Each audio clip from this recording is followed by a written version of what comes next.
I will invite to come forward our next panel and final panel, panel number 6, representing the Canadian National Railway Company, Theodore K. Calick, representing the Canadian Pacific Railway Company, Terrence M. Hines, representing the CSX Transportation Company, G. Paul Motes, and Mr. Motes will also be speaking for the Norfolk Southern Railway Company, and Mr. Mullins, William A. Mullins, will be speaking on behalf of the Kansas City Southern Railway Company.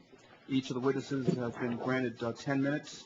We will keep track of that the old-fashioned way, in lieu of the lights not working. And if you just wait just a moment, Commissioner Mulvey will be back in just a second, and I'll ask you to begin. Share the water? Sure. Pour one for Canadians are keeping all the water. I'm a little jealous there, Paul. We may have some of the other left. There might be That one's empty. another water over there. Another pitcher? Here we go. Yeah. There's a pitcher for these two. Yeah. That's good. Thank you. He gets twice. Represented too.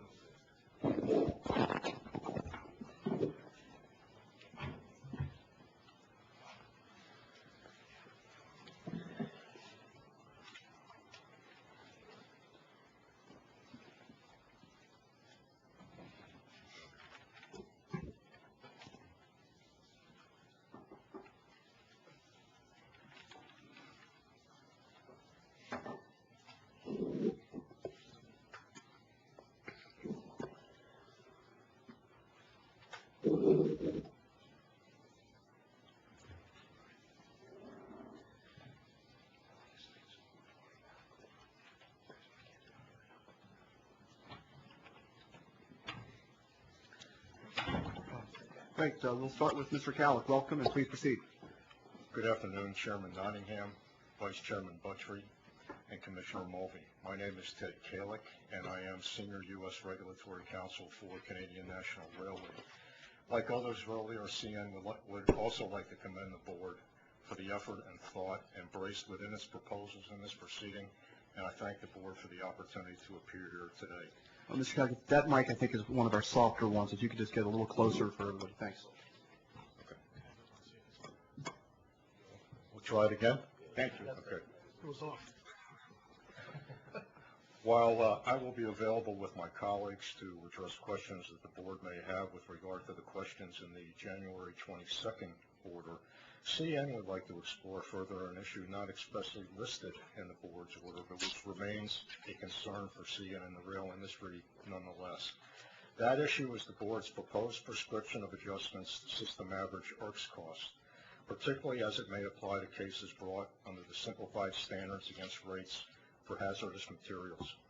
CN is aware of the Board's ruling in October in Ex Parte number 657 sub number 1, precluding adjustments to system average IRCS and SAC cases.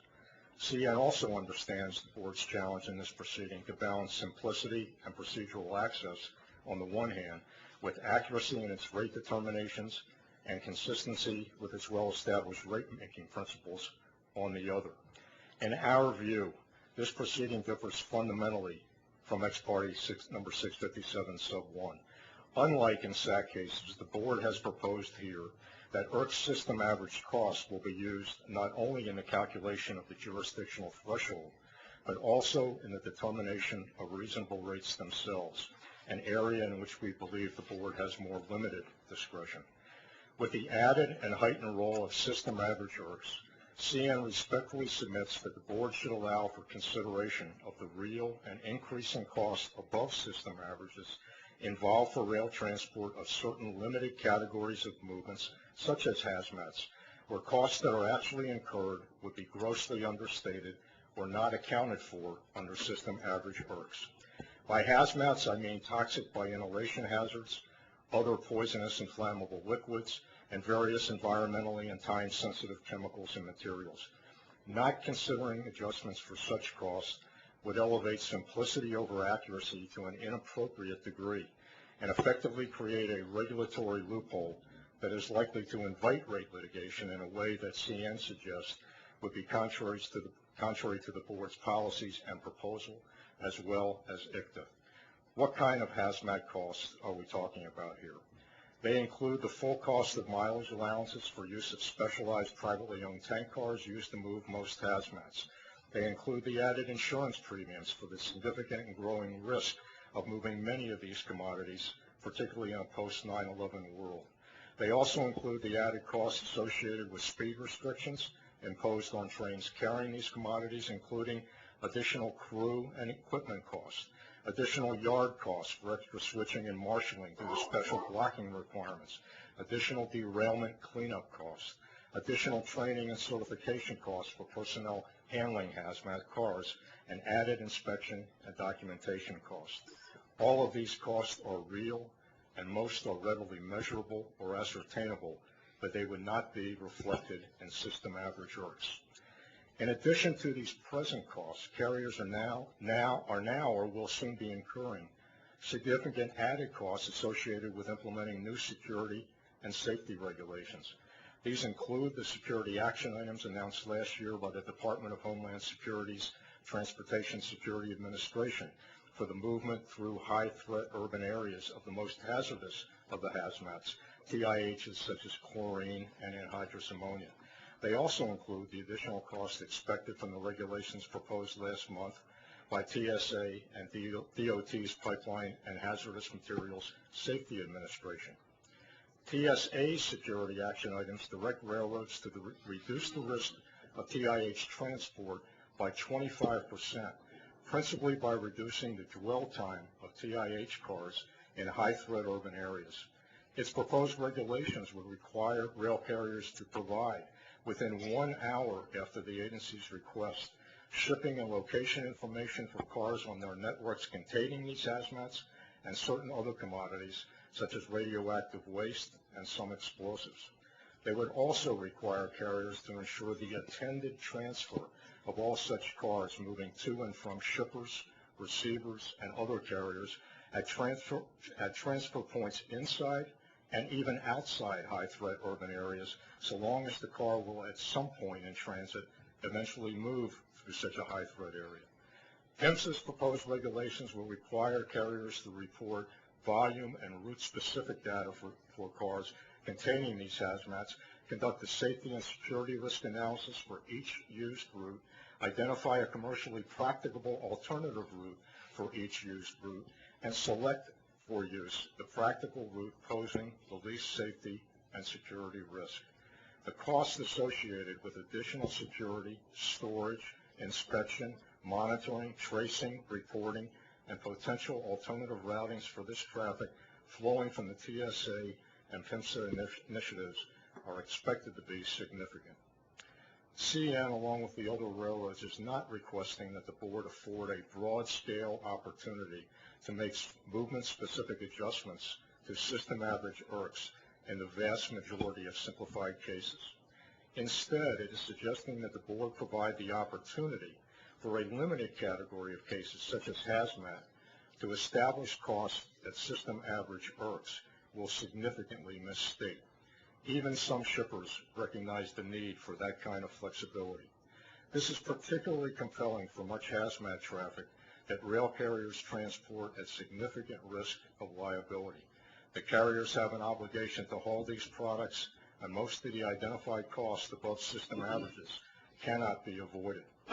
CN submits that the board's consideration of ERCs adjustments for a limited category of movements, consideration in which the carrier proposing the adjustment must carry the burden of proof, can be addressed in our judgment without jeopardizing the agency's expedited consideration of simplified cases. We believe this consideration could be embraced comfortably within either of the first two phases of the procedures for simplified SAC cases and within the first phase of the 3 benchmark cases. Should the board require mandatory mediation before the merits phase of the case, parties could be required to assert and respond to any claims to ERCs adjustments then, and if mediation failed, the board would have a record before it on which to rule expeditiously. CN plans to outline these possibilities in more detail in our supplemental comments on February 26. Thus, in addition to the propriety of affording this opportunity, CN believes the board could address questions of applicable adjustments involving limited matters such as hazmat in a reasonably efficient manner and without overcomplication. Moreover, as the board in individual cases provides guidance concerning the adjustments to system average IRCs it will accept and those that it may reject, it would not have the same issues to address over and over again. As CN observed in its written comments, as issues become settled and the board and parties gain experience, the time and expense required to make adjustments to system average IRCs in individual cases should diminish. I would be happy to answer any questions you may have at the appropriate time. Thank you, Mr. Calick. Mr. Hines, please proceed. Thank you. Good afternoon, Chairman Nottingham, Vice Chairman Buttry, Commissioner Mulvey. My name is Terry Hines, and I would like to start by thanking you for giving me the opportunity to appear today on behalf of the Canadian Pacific Railway to address the board's proposed simplified rate procedures. My remarks are going to focus on two topics. First, I'll address an issue that was raised by Canadian Pacific and by the other railroads who provide cross-border rail service in their written comments, and that is the feasibility of applying these simplified procedures to move cases that involve cross-border movements. Second, I will address several of the questions that appeared either in the January 22nd order that the board put out or related questions that have come up during the course of the conversation today regarding the 3B methodology for small rate disputes. Let me start with the issue of cross-border rate disputes.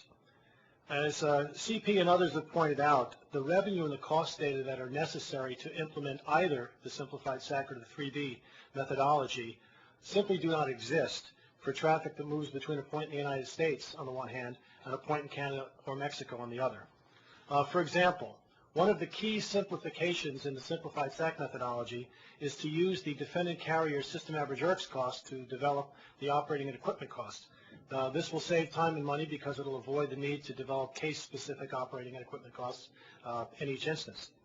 However, the IRCs data are derived from the R1 reports that are filed with this board, and they are available only for rail operations that are conducted within the United States. Therefore, IRCs cannot be used to determine the operating costs for the foreign portion of a cross-border through movement. There is no regulatory equivalent to IRCs in Canada or, to my knowledge, in Mexico that could be substituted for IRCs in order to develop those foreign operating costs.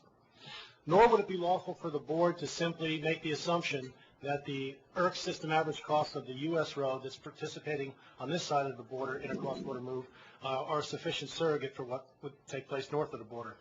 As you know, each railroad's IRCs costs reflect that railroad's unique experience, its own traffic mix, the type and age of equipment that it uses, the terrain over which it operates, the labor agreements that it has with its employees and so forth, and other elements that affect cost.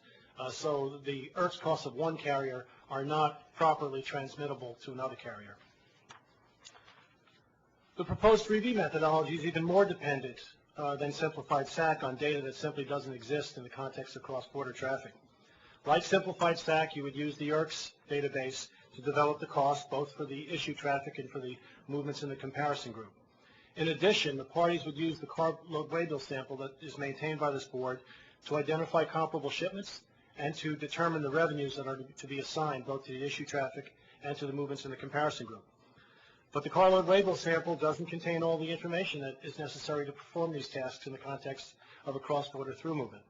Specifically, the waybill sample does not include a complete sample of northbound U.S.-Canada traffic, nor does it include complete revenue information even for the southbound movements that are reported in the database.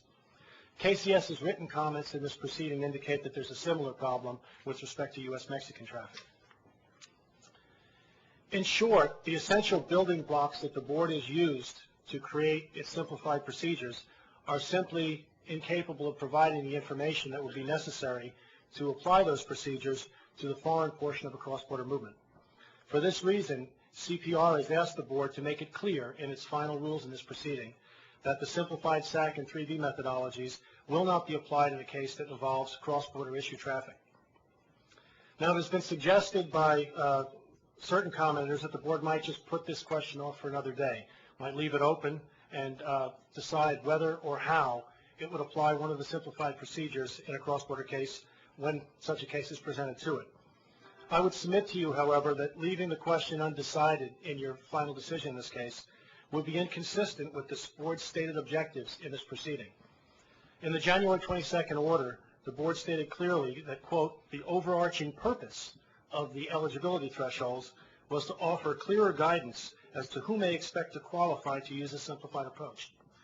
Chairman Nottingham, when you opened the hearing this morning in your beginning remarks, you stated that one of the primary objectives of the board in this proceeding and developing these rules is to create greater certainty for the parties.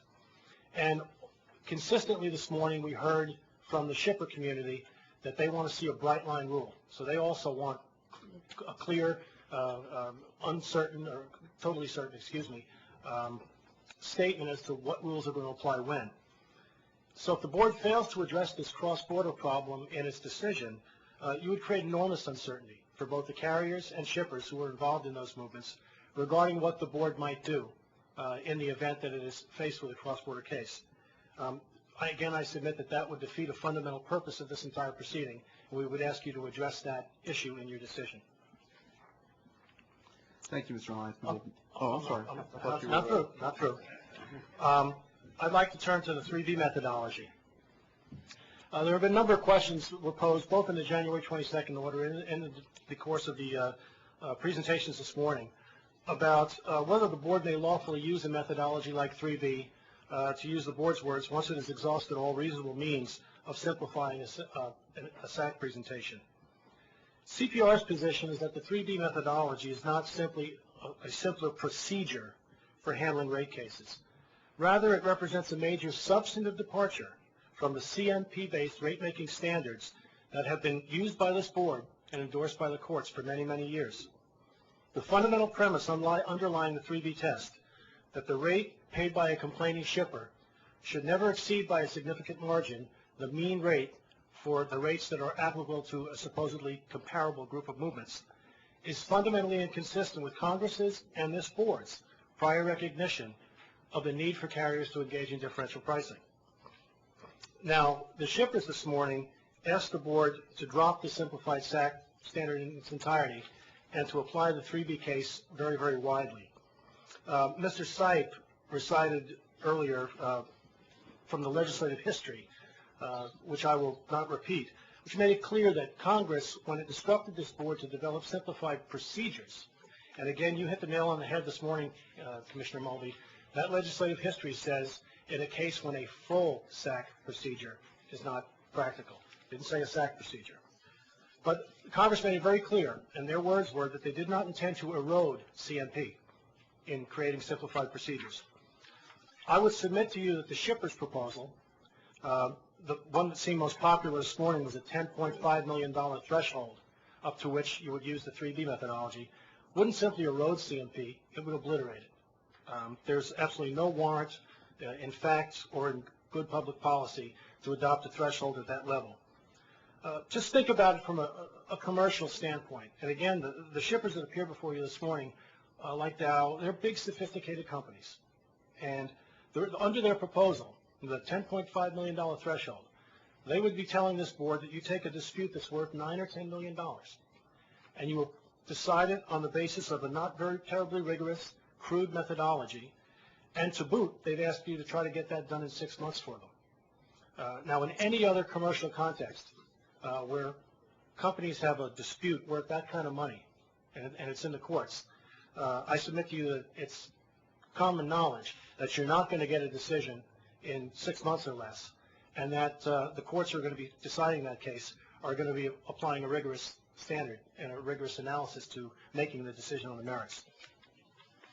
So CP's position is that the board should adhere to the thresholds for eligibility that you set forth in your initial order. In addition, if this board decides that it is going to go forward with the 3B methodology and decides the smallest cases on the basis of a crude RVC ratio comparison, it must at least make an effort to ensure that the RVC ratios that are being compared are accurate. That is, that they accurately reflect the true revenues and the true costs associated with the movements that you're looking at. And in order to do so, it is essential that this board permit movement-specific adjustments to work system average costs in 3B cases. Unless you do so, And if you decide strictly based on system average cost, I submit to you that in many cases, including the types of cases that Mr. Kalick just spoke of a moment ago, the board would be making false comparisons because the cost side of the equation would be simply an average number which didn't reflect the particulars of the movements that are involved. And I would further submit to you that prescribing rates on the basis of such false comparisons would be arbitrary and capricious. Now the question, of course, arises is can the board do this without unduly complicating the process or unduly adding to the cost? I submit that you can. I was very interested to hear Mr. Crowley this morning actually note that in connection with the board's proposal to eliminate movement-specific adjustments in SAC cases, that he didn't think that was going to save a whole lot of money. And I tend to agree with him. But it certainly isn't going to add significantly to the cost of a 3B case for the board to consider these types of adjustments.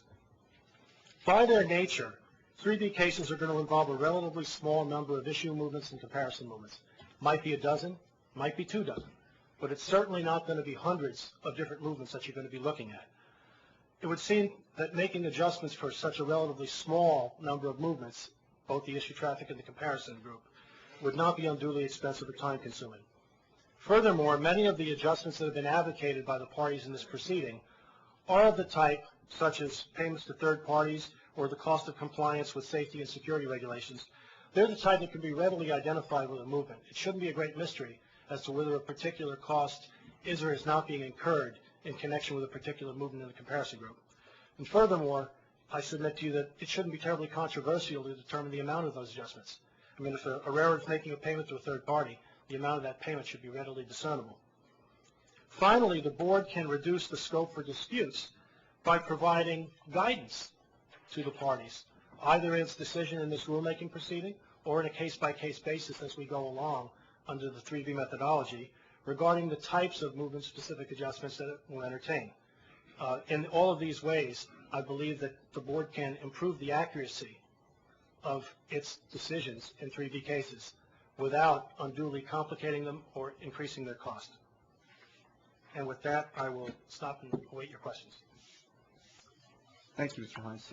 Mr. Moats, please proceed. I'm up. Thank you, Chairman Nottingham, Vice Chairman Buttry, Commissioner Mulvey, and staff. Thank you for enduring this long day with us. I will try not to use all of my 20 minutes, but lawyers being lawyers is a risk. We'll see how it goes. I do want to mention that I am obviously appearing on behalf of 2 of the major Class 1 railroads today, the 2 big Eastern railroads, CSX Transportation and Norfolk Southern, and I would like to note that acknowledging how important this proceeding is to those railroads, some of their senior lawyers are here for CSX, Mr. Peter Schutz and Mr. Paul Hitchcock, and for Norfolk Southern, Mr. George Aspator and Mr. John Shive. I want to start by responding to something that wasn't in my prepared remarks, and everybody has studiously avoided it this afternoon, but I can't, and that was the, I thought, frankly, inappropriate to some extent remarks made by Mr. McDougall before the break. Let me say, I say this in the perspective of someone who has practiced before this agency since 1976, your predecessor, and as someone, Mr. O'Connor forgot me, who was a participant in the mediation in the BP Amico case. I did represent Norfolk Southern in that case. You may rest assured, as I'm sure you know, that your staff is honest, it's truthful, it's hardworking, and it possesses integrity. And we all know that. The reference that Mr. McDougall made to a very unfortunate event that occurred in the 1970s is, in my view, of nothing more than a historical footnote interest and has nothing to do with the way you conduct business today. My view, which is shared, I know, by the Norfolk Southern attorneys and business people who participated in the BP Amico mediation, was the mediation was very effective, and it was, frankly, successful in very large part because of the participation of your expert staff who knew the issues, who understood the regulatory concepts, had more than passing familiarity, a lot more, with the standalone costs and with the 347 sub 2 benchmarks, which is what that case was initially, of course, brought under. And they were extremely helpful in getting both sides to stand back and take another hard look at the positions that have brought them there. We are not only endorsers of mediation, not trying to steal the AAR's thunder, but I would point you to the CSX Norfolk Southern opening comments where we were one of the proponents from the very beginning in this proceeding of mediation. I also was struck by Ms. Wren's comment during her presentation that if there was some simple and cheap way to address these issues we're dealing with, she'd be the first one to support them. And it put me in mind, and I think I got this right, of an old quote from H.L. Mencken, which goes something like, for every complex problem, there is a solution that is simple, neat, and wrong. And it is the concern about that last part of it that I think brings us all here today. Norfolk Southern and CSX, as I think these other railroads, are supportive of the STB's initiatives in this area. We are supportive of the concept of the three-tier approach. We do believe that you have the statutory authority to do that. Having said all that, of course, like so many things, the devil is in the details, and some of the details concern us. These two railroads, which, by the way, as you know, are vigorous competitors, and why are we doing this together? From the outset of this thing, it's been very clear that these two railroads broadly share perspectives on the issues raised here, and we are mindful of trying not to overburden the agency with, unnecessary duplicative filings. There are a very few little points on which the two railroads perhaps don't see exactly eye to eye, but I don't think they are, I know they're not, and they have concluded those are not so significant as not to have their views presented jointly. So I'm not going to try to do this as I make points. I mean, you can assume that everything I say, unless I specifically indicate otherwise, is made on behalf of both of these companies.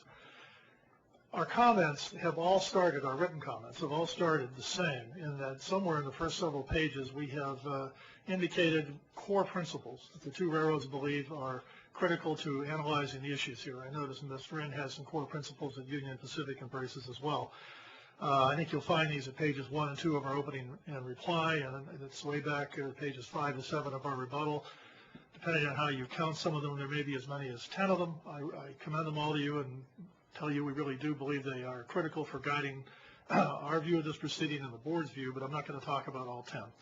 I would like to refer to 3 of them in particular because I think they relate pretty directly to the issues that you've asked about in your January 22 decision here.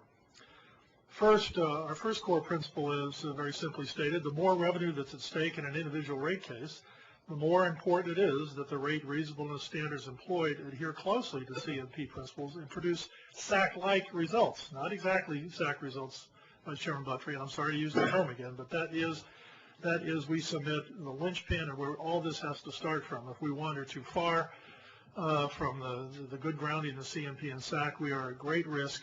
This is a broad we. You are at great risk, frankly, of going back to some of the rate-making methodologies that the D.C. Circuit in prior times found to be not sufficiently tethered to the statute. I like to think and I believe that you agree with that core principle, and I was struck this morning, Commissioner Mulvey, I hope I got this right. I think you said in your opening remarks that the stakes are simply too high not to get it right, and we absolutely agree with you on that, and we know that the board is striving to do that, and we'll take our concerns and those of the other parties into consideration as you do that. But one of our greatest concerns with the way this proceeding is developed, and I've sat here all day like you did and listened to our good friends on the other side, and my concerns were not allayed by what I heard, is their view that they seem to see this thing through the looking glass exactly on the opposite side of us. Their goal appears to be pretty clearly to persuade you to define eligibility criteria, standards, however you want to put that, that would permit them to shoehorn into the least CMP tethered standard, the 3 benchmark standard, as much traffic at as high a level as they can possibly persuade you to go for. I know, again, Mr. Sipe is right. We got chastised for we the railroads for talking earlier in this proceeding about the proceeding being focused on small shippers and not small shipments. Yes, small shipments, and I know there are small shippers, and we have small shippers on Norfolk Southern and CSX, but I can't help overlooking that the 2 cases that have been brought under 347 sub 2 in the last 2 years have been by the, quote, small shippers of BP Amoco Chemical Company, an affiliate of the Williams Companies. And speaking to you here today, we had ExxonMobil Chemical and Dow Chemical. Obviously, they're not little shippers. I absolutely believe they have what they would characterize as smaller shipments because they, from their very large facilities, are sending different types of products, and sometimes single cars, sometimes multiple cars, sometimes larger blocks of traffic to lots of different places. But as Ms. Wren and Mr. Weicker and others have already ably said in front of me, those companies do a pretty good job of taking care of themselves in negotiations with the railroads, and generally I don't think that they're the folks that Congress was particularly concerned about when they admonished the agency to get on with the 347 sub 2 proceeding and get out a simplified, less costly approach for the so-called small shipper and small shipment scenario. Which brings me to our core principle number 2, and that is that no rate should be prescribed just on a formula. We're talking about formulas here. Obviously, we don't write on a blank slate. We have 347 sub 2. Those are your standards here today until you finish this rulemaking and, it survives any potential judicial review. So in the meantime, the cases like BP Amoco and Williams-Olson are being filed under your existing standards. Those are benchmarks. Those are the 3 benchmarks. To the extent that you propose to now go to a more, if you will, formulaic approach, and as you tinker with the benchmarks and decide where you may set the bar for where that eligibility criteria will be established, we urge you very much to keep in mind, and I have put it this way, Norfolk Southern and CSX's support for the 3 benchmark approach is conditioned on, and this is not new, this has been our comments from the beginning, is absolutely conditioned upon, 1, you're minimizing the amount of the revenue that gets exposed. We think the $200,000 limit is absolutely appropriate. I've heard nothing here today to suggest to me that that cases cannot be brought under those standards for that amount or less. And by the way, I saw here today, I'm pleased to see them, several consultants, cost consultants that I literally hadn't seen in 20 or 25 years, people I worked with when I had less gray hair than I do today. I thought, why are they here? Maybe we're going to get some more competition. Maybe some of those costs and rates will have a little more pressure applied to them, because there's obviously beginning to be some sort of a feeling in the consultant bar, maybe the legal bar, that, hey, they were going to have some rates. Maybe this isn't going to be, an inert area. That could have some impact. Rate reasonableness determinations based on formulas alone, as you know, don't pass muster under the Act, and the courts have said that in the past. At least as relevant, Norfolk Southern and CSX do not establish their rates on formulas. These railroads devote a fairly extensive amount of their resources to understanding the markets in which they and their customers operate. They have marketing departments, fairly sophisticated departments with a lot of employees. They attempt to determine the demand for their services in these markets. They analyze a variety of factors that affect a particular transportation movement for which a rate is being requested or negotiated. We would submit not to fill the pail, not to open Pandora's box and allow everything in, but just to allow consideration of 3 formulaic benchmarks with no ability for the parties to introduce limited number of other relevant criteria relating to the movements at issue would be wrong. And NS and CSX strongly advocate that you do allow a railroad, which will usually be conceivably a shipper, to introduce any other relevant criteria relating to the reasonableness of the rate that they may wish to bring in. Now, people will say, oh my gosh, then there's no standard, it's all open. No, it isn't. It's going to be in the railroad's own interest to limit that, to rifle shot it. I would certainly advise a client, don't just throw everything into the pot. The board won't pay any attention. And if somebody does that, you certainly have the ability to deal with it. You can strike that evidence, or you can just give it no weight. But putting out blinders and pretending there are no other factors out there that affect pricing, we respectfully submit would not be appropriate. Core principle number 3. Now remember, I'm only going to talk about 3 of the 10, so relax. Rate regulation should not encourage litigation over negotiation. I think everybody in this room would agree with that in the abstract. The trouble is when we move from the abstract to the concrete. From our perspective, the shippers are demanding from you rate procedures and the standards that would come with minimum cost and maximum certainty. And I understand why they're doing that. But again, fundamental formulaic rate-making procedures would not only be divorced from fundamental CMP principles, they would run afoul of the statute's admonition, I know you all know this language, quote, to allow to the maximum extent possible competition and the demand for services to establish reasonable rates for transportation by rail and to minimize the need for federal regulatory control over the rail transportation system. So isn't it better, hopefully this is rhetorical, isn't it better that rather than embracing proposals to base rate determinations on formulas, that you embrace and adopt a mediation proposal? You should put it before mandatory non-binding mediation. This is not binding. We don't support binding mediation. The BP Amoco and as I understand the Williams ones are not binding, but they've worked. Market-based rate negotiations should be encouraged to the maximum extent possible. When those negotiations lead a shipper to seek your intervention, your help, a requirement that the parties take a short timeout period and engage in non-binding mediation prior to engaging in the formal rate litigation would be strongly in the public interest. And, you know, again, two cases does not a long history make, but certainly you have good indications in those two cases that it's probably going to work. A couple of the specific issues, and I'll try not to repeat things that have been said. We are very concerned about, obviously, keeping, as I said, the eligibility threshold where you've suggested they ought to be. We think you've got it right in your notice, and we don't think there's anything that's been put in this record that should cause you to change. Your decision said the overarching purpose of the proposed presumptions that you talked about was to offer clearer guidance as to who may expect to qualify to use a simplified approach and to provide captive shippers with small disputes some practical means of challenging the reasonableness of the rates. That was a quote. Here's what you didn't say. You didn't say that the purpose was to enhance the prospect, much less virtually guarantee that shippers would prevail in cases brought under the simplified standards. Nor did you say that the purpose of this proceeding is to erode those rate-making standards. Proceeding, as we understand it, and as I believe you formulated it, is to develop procedures and adopt appropriate methodologies that would permit more ready access to the agency, more ready access to your procedures, not to erode the good rate-making standards that you and your predecessors literally took 20 or 25 years to develop and which are applied with good effect in standalone cost cases. We therefore think you should adhere to your proposal to limit the duration of relief to 5 years. We think you should adhere to your proposal to curtail the scope of relief to the volume of the traffic identified by the complaint at the outset of the case. What about this new idea that you've asked us about in the January 22 decision, what I call a liberal pleading rule? Might it be appropriate, you asked, to allow a complainant to come in and amend his complaint and pick another methodology prior to the opening of the case?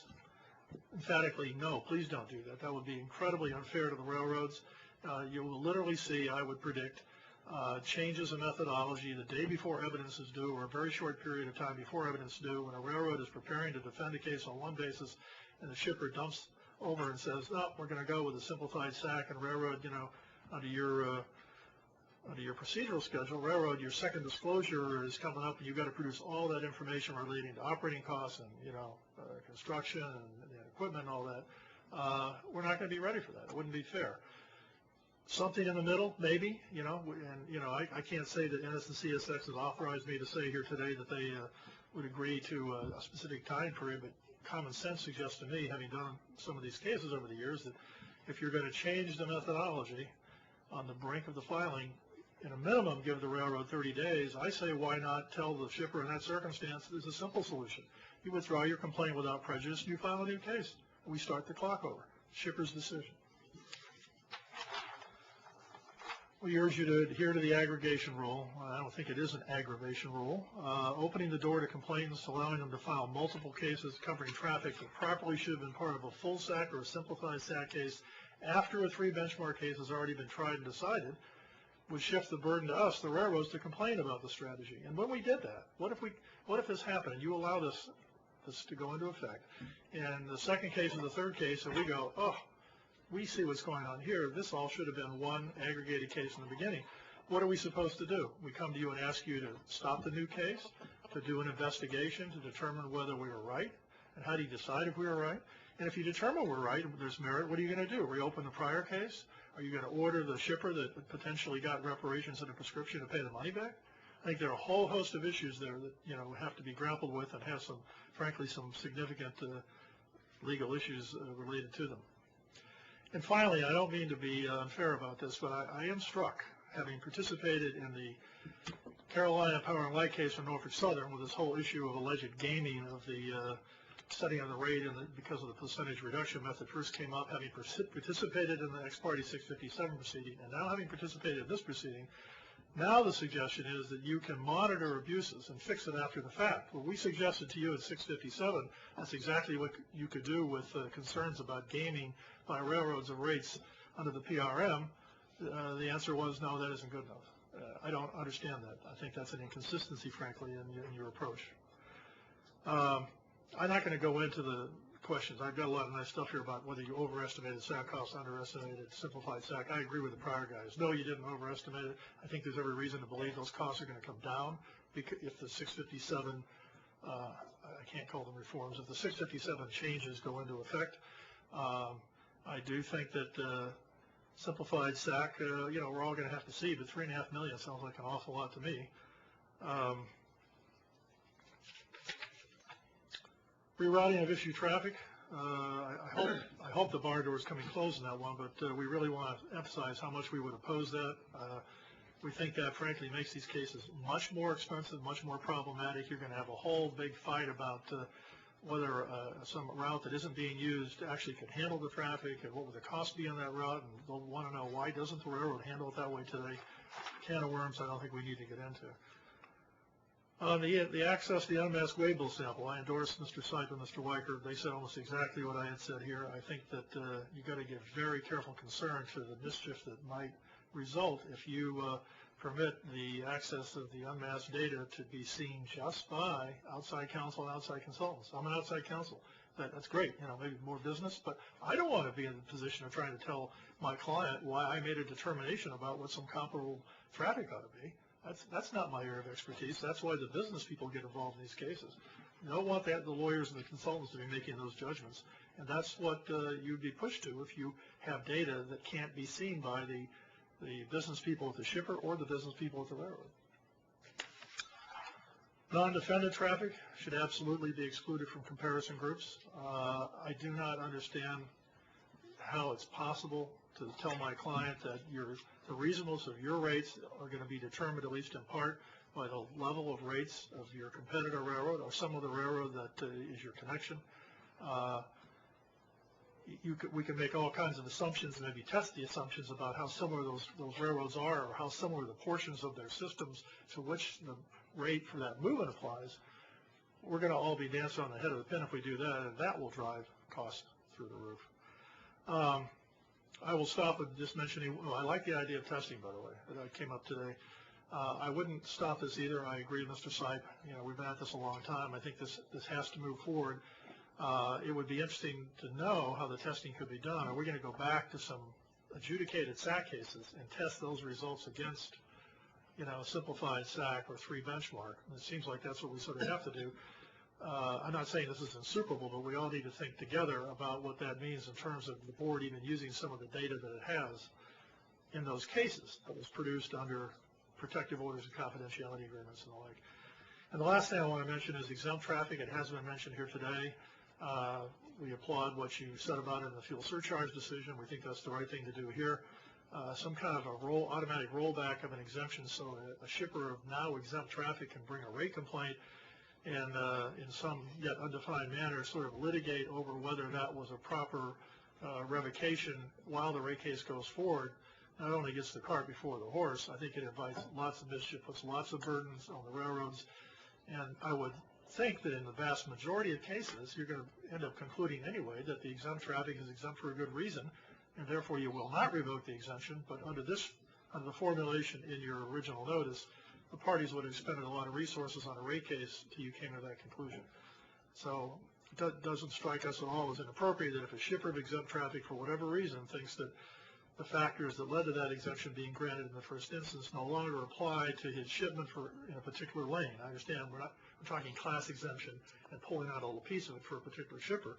It shouldn't be too great a burden to ask that shipper to come forward in the first instance and explain those facts. Let the railroad respond, you decide, and then and only then, if you decide to revoke the exemption in part, then they have a rate case.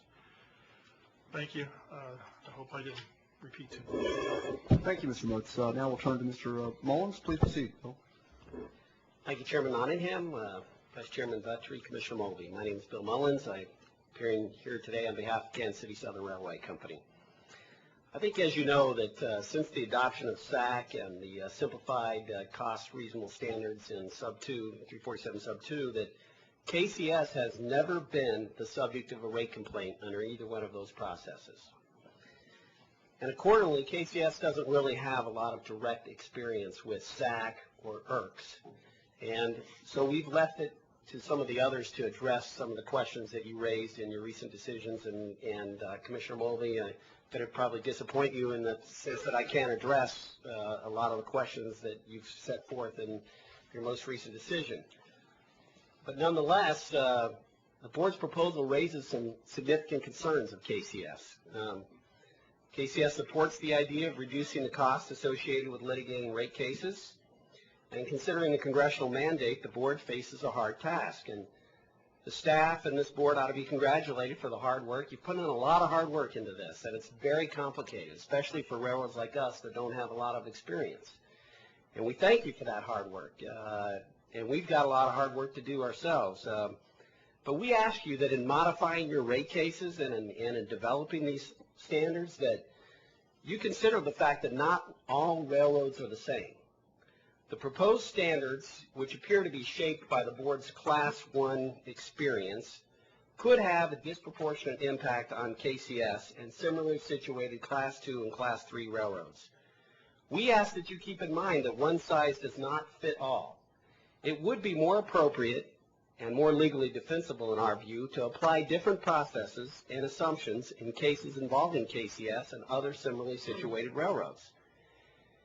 And there's really three sort of reasons for this, three main concerns that KCS has, and those are the use of unadjusted IRCs, the cost impacts on smaller railroads, and the impracticability of applying this to cross-border shipments.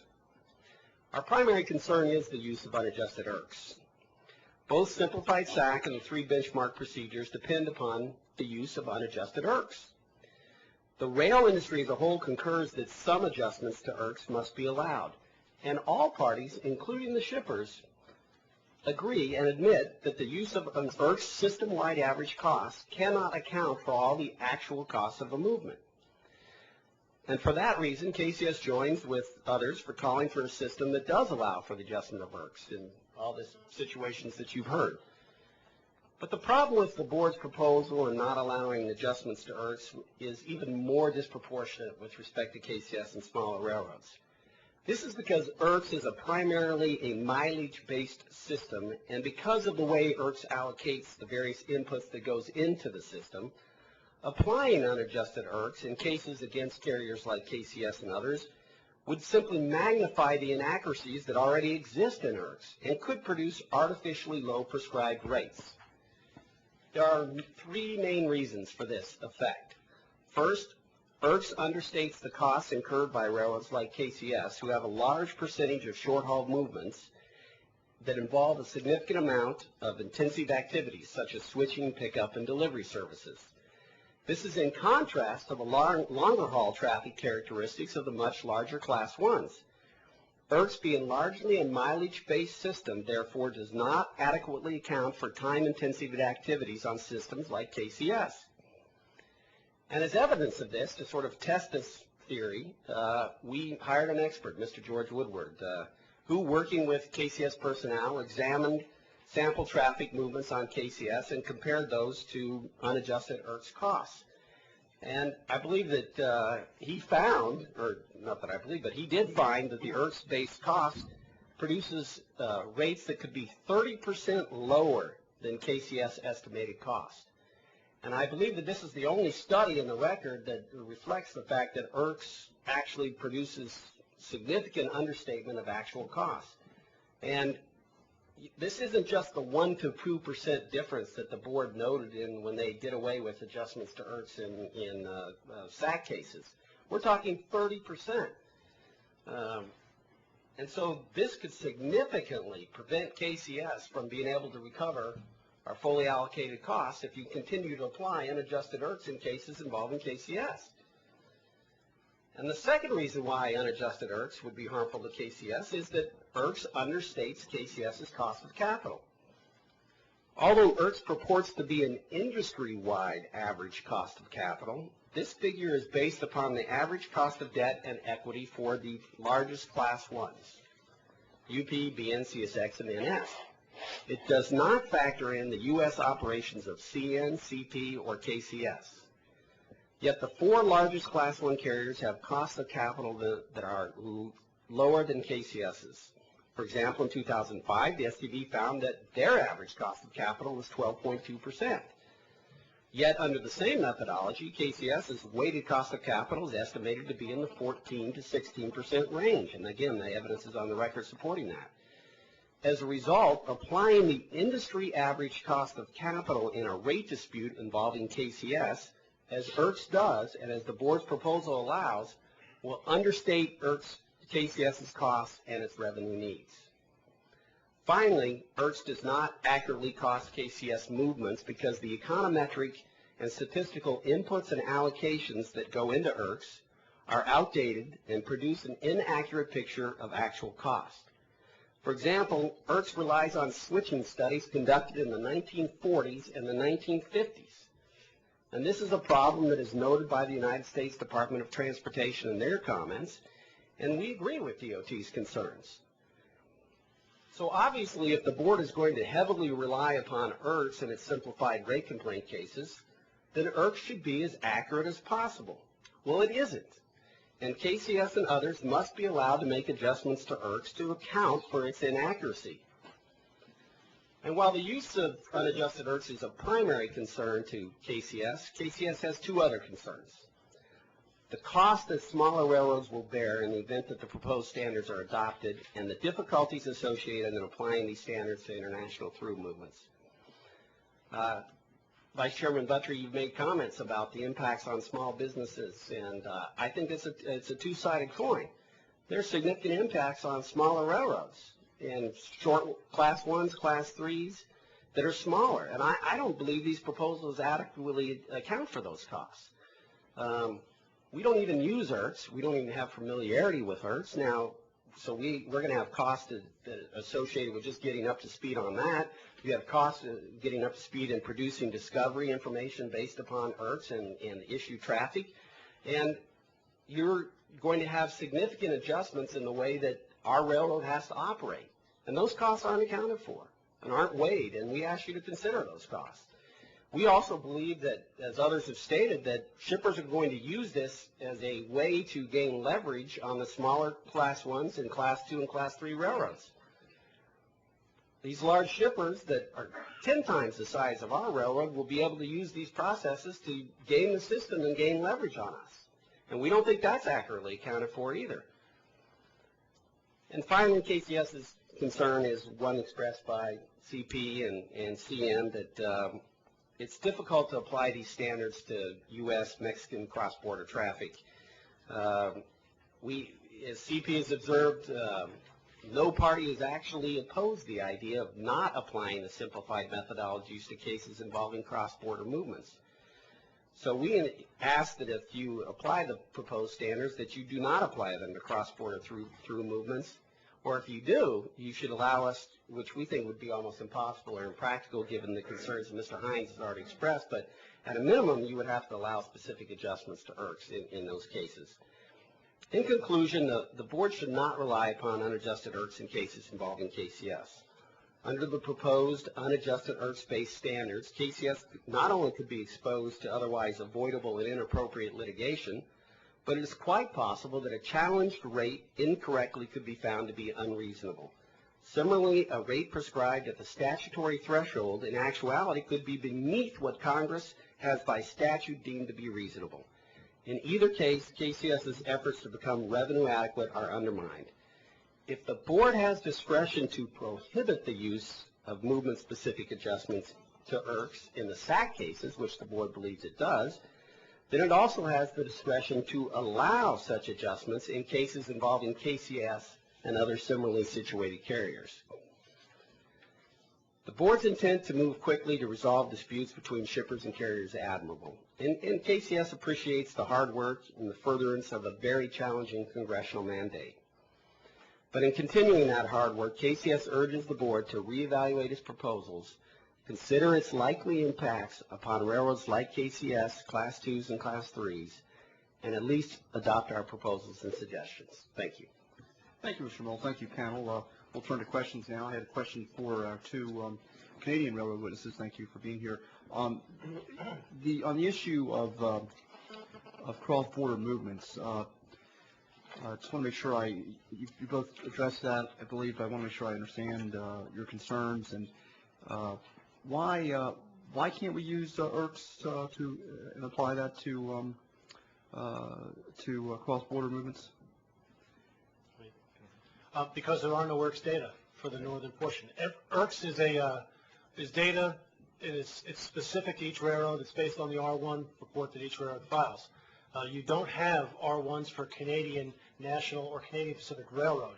You do have Canadian Pacific Railroad's U.S. subsidiaries and Canadian National's U.S. subsidiaries, but they operate in different territories, so then their costs are different. So the issue with IRCs is that you simply don't have the numbers that would reflect the cost of the foreign portion of the movement.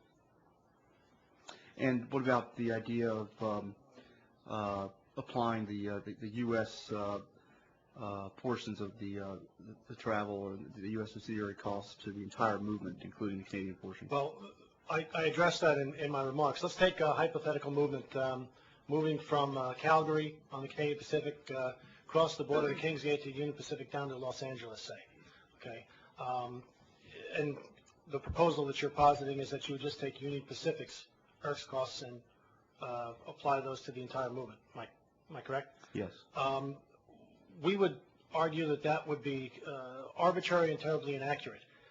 Union Pacific's IRCs costs reflect Union Pacific's railroading experience, the traffic that it carries, the mix of commodities, the terrain over which it operates, the numbers and types of equipment in its fleet, how old are its locomotives compared to how old our locomotives are, its labor agreements, which are different from ours, the tax regime that they're living under versus the tax regime in Canada, and any other number of cost items that are different.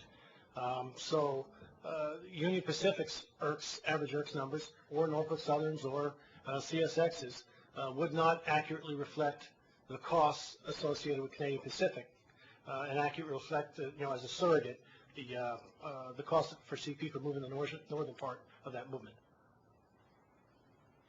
Thank you.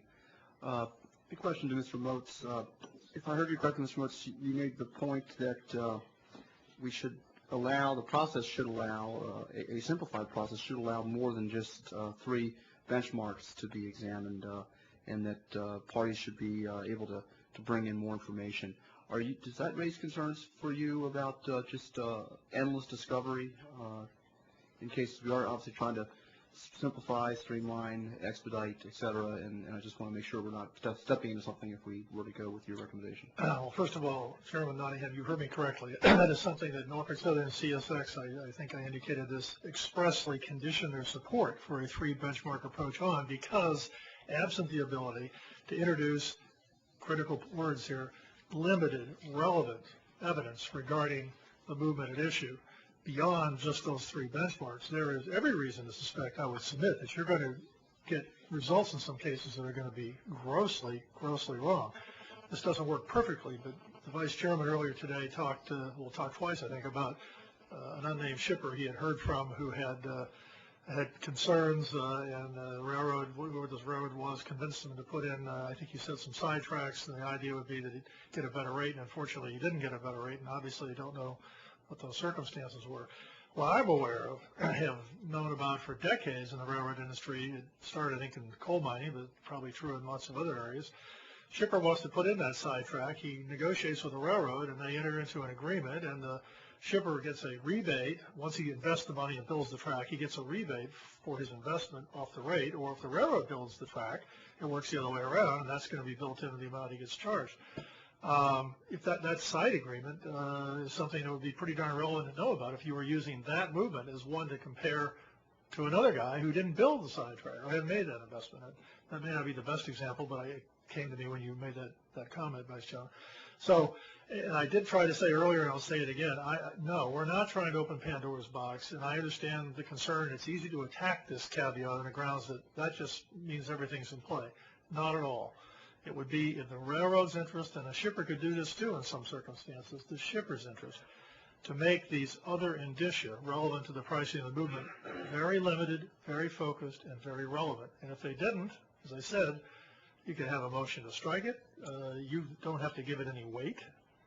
And I think a party would be pretty ill-advised, frankly, to load up like a Christmas tree with a bunch of other supposed extraneous factors if it was that worried about the 3 benchmark result.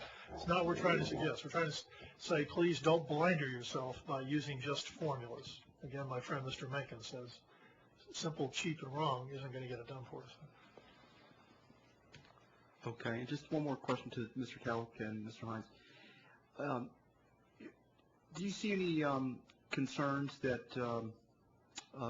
your railroads would be put at a some type of advantage or be left treated so differently under the this proposed process if you were because of the cross-border movements?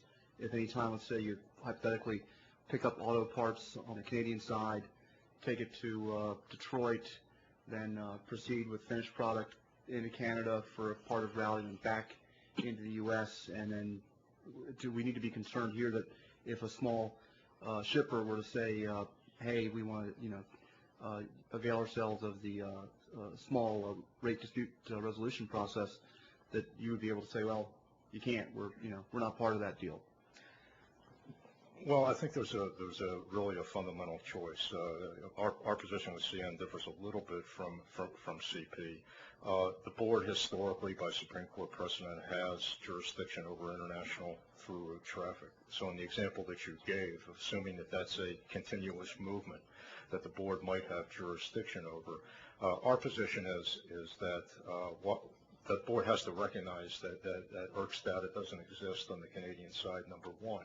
But because you have jurisdiction, our feeling is you have to develop at some point, given your directive here, to provide a process for small cases, some proxy at some point in time if a case comes down. I think the point from CN's point of view is we don't know if there's going to be any international through route cases. There haven't been very many here in a long time. From our perspective, we can wait until that happens, and the board can address that issue at the time. CP has a slightly different point of view, but I think we agree on the fundamental principle that the board has to recognize that the underlying elements, the inputs that will go into either the 3B test or the simplified SAC test, the informational inputs just don't exist on the Canadian side. My response for CP. Your question was whether declaring these two methodologies ineligible in a cross-border case would somehow create an undue advantage for a Canadian road. I don't believe so for a number of reasons, and we've discussed this in somewhat detail in our rebuttal comments. As an initial matter, doing so is not going to create a large regulatory gap. It's not going to affect a large number of shippers who otherwise would invoke these procedures. Let me give you the reasons why. Coal and grain. I think the numbers from our rebuttal evidence, 97% of the coal that moves on a CP line in the United States are domestic movements, so they're not affected. I think it's 94% for the grain. So for the two major commodities at least you've seen rate cases on before, it's essentially a non-issue. With respect to other cross-border traffic, 84% of that traffic is competitive traffic. It's not captive. That's because largely a function of the structure of the railroad industry in Canada. They serve pretty much the same places that we serve. We compete with each other at most locations. So that means for that 84%, a shipper couldn't bring a cross-border rate case on that movement at all anyway, because there's no market dominance on that movement. With respect to the remaining 16%, the vast majority, I think it's 3/4 of it, is southbound traffic. So it's a southbound cross-border movement that originates in Canada by a Canadian shipper. Canadian shippers already have remedies under Canadian law, including some that are more expedited than SAC. We have a final offer arbitration procedure, for example. So that shipper is not left out in the cold. So we're not really disadvantaged if simplified SAC or 3B isn't available on that one. And I might remark that even for the small percentage of the northbound cross-border traffic that could be characterized as captive, and in CP's case, that's no more than like 2% of our total cross-border traffic.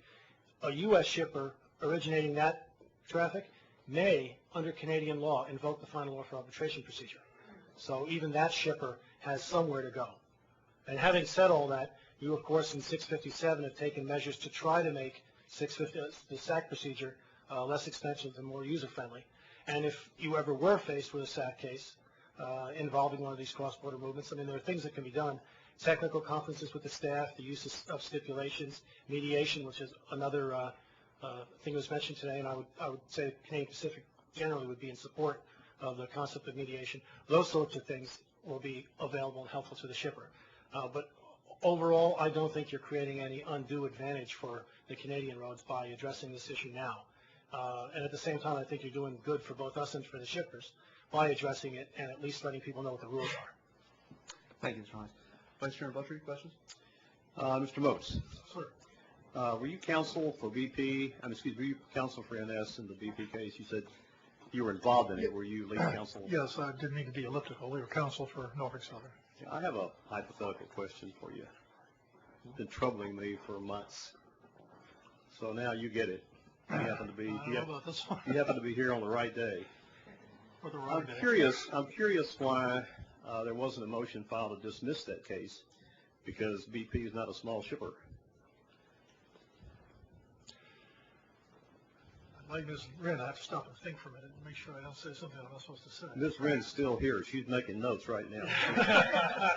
There's Mr. Aspen. Mr. Sipes still here too. Yeah. We're still within range. My memory could be faulty here. I don't think it is. We agreed, for purposes of mediation only, not to raise the question of whether BP Amico was a small shipper. Does that sound right? I'm looking at our able mediator. That actually does sound pretty close. I think that's right. I think you noted that in a footnote in your decision, and I haven't looked at this in a while. I'm pretty sure that's right. Whether we had mediation failed, would we then have made that motion? I know the answer, but that one I don't think I can say without my client's permission. So, you raise, it's a serious question. Well, it seems to me that, you know, if it's not clear what something means on its face, then you go and look and see what the Congress might have thought that they said. And sometimes that's even hard to do, even if you can get the transcript of the debate on the floor. But it seems to me that one of the bedrock issues here is the relative resources that are available to the plaintiff and the defendant in these proceedings. And it might be that we've just missed the point. Point being, it's about resources. It's about who has power, who has market power, who has financial power, who has resources to prosecute these cases. Nobody is going to contest the fact that the BPs of the world, the Dow Chemicals of the world, and the Shells and the Amicos and the Exxons and the ADMs and the Cargills and those guys all have the resources to fight these battles. And points been raised here today that these customers, Ms. Wren raised it herself, that these customers, big shippers, have a lot of power. And it could be that they might use a rate proceeding as leverage to get things that they want in the contract that they're not otherwise getting. So it really troubles me. It sort of troubles me in the back of my mind that we may be missing the point here. The point may be that the Congress meant that we're talking about small shippers and not small shipments, although all we've heard about is small shipments. Now, I'd just like to hear what the panel or you or anyone else has to say about that issue. You said just a minute ago that it wasn't outside the realm of possibility that you would have filed a motion to dismiss if it hadn't been settled. Well, now that's true in a lot of litigation. I've been involved in a few lawsuits back when I was much younger, where you were hoping you could settle this case because you didn't have any hopes at all you could possibly win it, and a lot of them get settled. A lot of lawsuits get settled, and this one got settled. So it seemed to me that you might have had in the back of your mind that very thing, although you can't say it. I know you can't say it. I can tell you it wasn't in the back of my mind. It wasn't in the back of your mind. Okay, good. Good. So I'm not completely There might even the be a draft motion. The only salmon swimming upstream here. No, sir. As I said before, I think if we look back in the history of this proceeding, and a fairly recent history for that matter, AAR and the railroads argued pretty ardently that these standards ought to address the small shipper problem, as we thought the political concern was focused.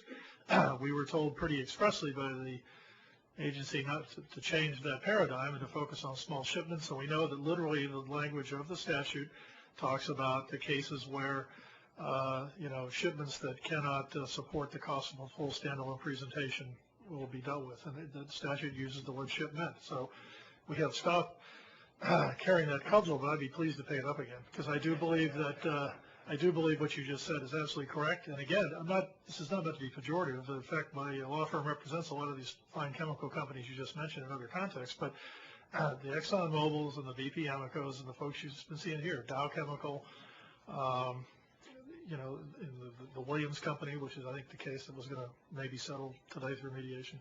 These are sophisticated, large companies with operations in lots of areas, and they do indeed have lots of leverage. I do understand and respect when they come and say, in a negotiation or otherwise, but we're just focused on this commodity, this facility. It only moves out 5 cars every 3 days, so it's a small shipment. I understand that. But it doesn't mean that when they come to talk to us about that 5 cars moved every few days, as Ms. Wren said, there isn't a whole lot more going on in that room. Well, I don't think we'd be sitting here today at all. None of us would be sitting here today. The board wouldn't exist, probably, if it wasn't for the fact that the Congress was very concerned about what's going to happen to people who don't have resources to deal with the captive shipper situation and the railroad situation after the ICC goes away. If that wasn't the case, we wouldn't be sitting here today, none of us. And it just occurs to me that we may have indeed missed the point, that what we really ought to be talking about is small shippers and not small shipments.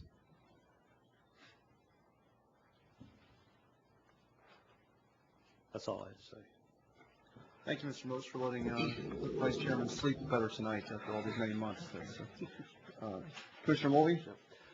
Well, of course, the decisions are made at the margin, and you look at marginal costs and marginal revenues, and of course the shipper looks at the cost, as you pointed out, the cost of the case relative to the value of the court case, and whether there are other things going on behind the scenes is hard to predict. But I do think that you ultimately have it right. It does have to be shipment, whether or not that's what the Congress intended or not, I don't know. But that seems to be where we're going, and I guess picking that cudgel up again probably is not going to get us very far. I'll put it there. You know, a few people mentioned the fact that we tried to streamline things in the 657 ex parte decision, and of course that was not exactly widely received with hurrahs from either the shipping side or the railroad side. Both sides were very, very critical of what we did there. And it does seem that every time we do try and streamline and make less costly, make more efficient, people say, well, that's fine, but don't do this or don't do that, etc. So it has been very, very difficult for us to make a lot of progress in streamlining it. I think at some point it wouldn't be a bad idea for us to sit down and see, well, what in fact can we do to really lower the cost of these SAC cases, maybe even further than the simplified SAC cases that we have. I wanted to ask a question about the thresholds for a moment. The shippers have argued that these thresholds are so low that only a handful of shippers would be eligible. For example, the $200,000 threshold is $40,000 a year. My understanding of what the cost of moving a car is about $2,000 a car. Is that a fair amount for a typical shipment? It would vary, of course, by distance and everything else. And commodity and everything else, obviously. But $2,000 sort of sits in my head as not being an unreasonable amount for moving a rail car. That comes out to 20 cars a year or less than 2 cars a month. That's a pretty small number. Even at $3.5 million, you're only talking about 3/4 million cars a year, and which comes out to be 2 cars a day. So if that's the case, doesn't that mean that the vast majority of shippers ship much more than that and would be forced into the full SAC case, and that does seem to run counter to what the Congress wanted when they directed us to find an alternative? First, I'm not sure about the 2,000, Commissioner Mulvey, because I think the average value of a shipment on Norfolk Southern, which is a railroad that obviously has done fairly well in recent times, is about $1,200. So and I'll double check that. Maybe that's something we should submit for the record. But not knowing who these other customers with the other shipments are, I'm not so sure my answer wouldn't be that they ought to go under simplified SAC or they ought to be under full SAC. Again, we have very grave concerns about where the 3B approach, which, again, I didn't hear anybody here today from the shipper side even make a desultory effort to try to claim that it bears some relationship to CMP, demand-based pricing. Didn't hear any of those words. They won't try because they can't, because it isn't. So what we're really saying is we're swallowing real hard and saying we understand the political realities, and we are concerned, too, about the truly small shippers. And so we can live with that at a low level of $200,000. If you start bouncing that thing up anywhere near the levels they were talking about, way before that, we start screaming, and then, yeah, I'm sorry, but we're going to be off to court again if that's what happens. I can promise. In terms of making adjustments for, specific adjustments for, let's say, KCS, now the data are collected for the ERCs from individual railroads, and those data could be railroad specific. Would using railroad specific or KCS specific data from the ERCs, is that possible? Would that help me get a better understanding of what KCS's cost would be in a rate case? That would help somewhat, Commissioner, but the problem is not so much the railroad specific. The problem is in the way ERCs itself calculates, allocates, weighs all the formulas. It is a mileage-based system. So when you have a railroad like KCS where most of its traffic is not a long-haul traffic, but short-haul, time-intensive, lots of switching, lots of pickup and delivery, ERCs doesn't accurately account for those costs, no matter whether you're looking at KCS costs or average costs, plus the cost of capital issue. So it's more of a problem with ERCs itself. And so if you're going to use ERCs, then you're going to, by definition, you have to allow some adjustments to ERCs in order to accurately reflect what our costs are. Okay. And the same would be true also for hazmat movements, and you'd have to make special provisions for hazmat movements and other movements that require special inspections and insurance and the like, I would suppose. Well, I mean, basically, when CN files, like CP files in the United States, we file an R1 for all of our operations, includes all of our costs. So when ERC's numbers come out, they are system average costs, embracing all different kinds of movements. You know, as we mentioned before, you can really only adjust for those really in the context of a rate case, as far as I'm aware. I mean, you don't really adjust for them in your R1 filing as special costs. I mean, I guess you could. That may be an accounting nightmare, and I wouldn't want to pose that to our chief financial officer. Well, we don't want to open Pandora's box, as somebody mentioned, to have every single cost adjusted. The idea of having these unadjusted costs was to make the process more simple. But there are obviously special cases, for example, railroads that are relatively short haul and railroads that carry hazmats, which have special costs, especially those now associated with the national security issues. I'd make the point, Mr. Weicker made the point in the last panel, that whatever the board adopts here is not going to be set in stone. That essentially this could be a work in progress, and the board can change based on experience. As a result, I think it does make sense, given the board's statutory obligations, the fact that ERCs is going to be used not just for the jurisdictional threshold, but the actual calculation of the reasonable rate, to, in essence, experiment. Take a category of movements where you pretty much know, at least on a broad level, that these are measurable, pretty much ascertainable, and take 2 or 3 categories of those cases and develop a procedure and see what happens.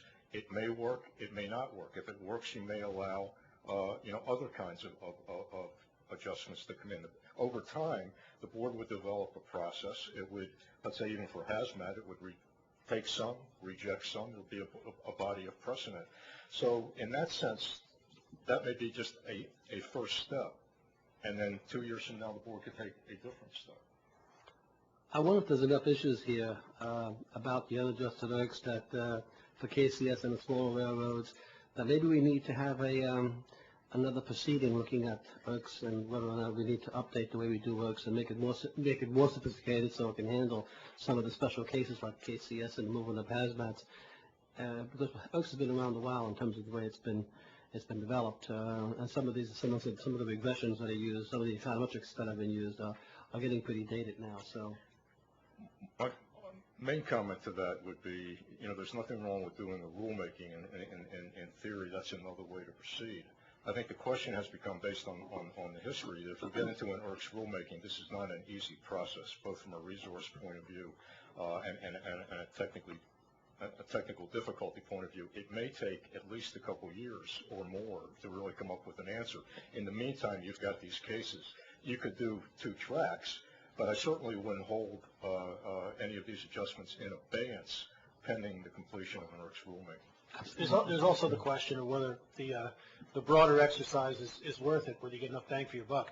Again, if you're talking about positioning yourself to be able to do it in a 3B case, as I said earlier, you're probably going to be dealing, let's assume it's a hazmat 3B case. You may be dealing with a dozen, maybe 2 dozen comparables. If you're not going to be dealing with 100 or a couple hundred, otherwise something has gone terribly wrong in the selection process for the comparables. But assuming that it's a manageable number, and assuming that things like the security and safety costs are readily identifiable, and you can put a number on them pretty easily. I would think that the task of doing that is a lot less work to get to an accurate result in that rate case than reopening IRCs and trying to fix all problems. I would add, if I could, this is not just a Canadian and smaller railroad issue. I think all of the Class 1s, and I know that Norfolk Southern and CSX have, in all three rounds of this proceeding and in the 657 proceeding where you weren't persuaded, have argued that you should not go to complete unadjusted IRCs. What we have done, we've done two things. We've asked you, if you will do it, to specify a list, so it's not Pandora's box. But there are some specific, frequently encountered, and sometimes in the context of particular movements, very important, costly costs that don't get picked up. One that comes to mind quickly is a payment to a short line, a third-party payment. In one of our Eastern Coal rate cases, we had a movement where the costs were radically affected by how you treated payments that one of the defendant railroads was making to the coal company for the use of a conveyor to transport the coal, basically through a mountain to get it over to the other side. There could be a fairly limited list. We have suggested some things. The shippers have suggested some things, and please bear this in mind. We're not on this one a railroad issue alone. The shippers don't like no adjustments either. We may disagree with some of their adjustments, but hey, that's what you all are here to decide, which ones to pick. I would urge you to look hard and try to come up with that kind of a list of permissible or arguably permissible adjustments before you enter into another rulemaking dealing with IRCs. And I second Mr. Kalick on that, having lived long enough to remember the one before. It'll take a lot of your resources. It's very complicated. It's likely to go on for years, and I don't think that we need that to deal with the problem we're trying to articulate. Thank you. Any other questions? Before concluding, I just do want to thank the staff, both the witnesses, first of all, and the Spear staff that helped you be with us today. Thank you. Here at the board, it takes a lot behind the scenes to put these hearings together. I do want to recognize the staff, whether it's the security folks downstairs or the folks taping and filming the proceedings and the other staff. So thanks to them, and thanks to the witnesses. And with that, this hearing is closed. Thanks.